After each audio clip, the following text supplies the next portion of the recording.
අතීත හෙළ වැසියන් වාරිතාක්ෂණයෙන් ලොව මවිත කලාසේම ඔවුන් සතු මහාමාර්ග සහ ප්‍රවාහන ඉංජිනේරු ශිල්පයද මැනවින් අද්විතීයයි.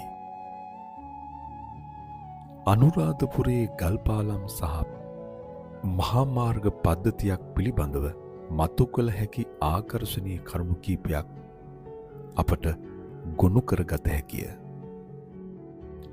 අපේ හෙළ රජදරුවන් වාරිමාර්ග පද්ධතියට වගේම මහාමාර්ග පද්ධතිය කෙරෙහිද පුදුමාකාර දැනුමකින් යුක්ත ඥානයක් තිබුණු බවට මෙය කදිම උදාහරණයකි. අනුරාධපුර පූජා නගරයට ඇතුළු වන ස්ථානයක පිහිටා ඇති මෙම පාලම ඉතා ප්‍රචලිතය. මෙය අතීතයේ අනුරාධපුරයේ සිට මන්නාරම මහාතිත්ත වරාය දක්වා දිවෙන ප්‍රධාන මාර්ගයේ කොටසක් ලෙස සැලකේ.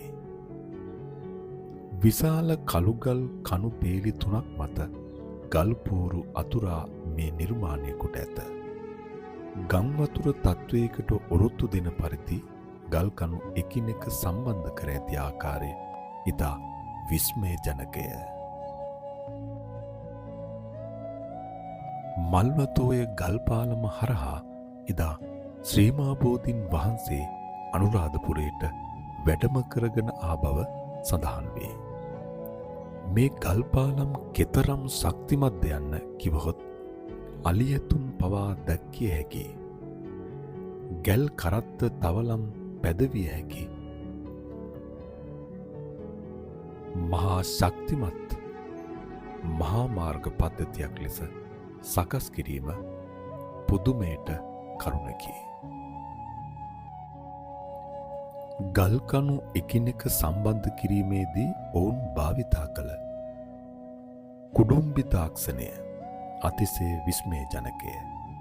ලී වැඩවලදී මෙන් ගලෙහි සිදුරු විද එකකට එකක් මනාව බද්ධ වනසේ පෝරු අතුරා තිබීම නිසා කිසිදු බදාමයක් නොමැතිව වසර 10 ගාණක් මේවා ස්ථාවරව පවතී.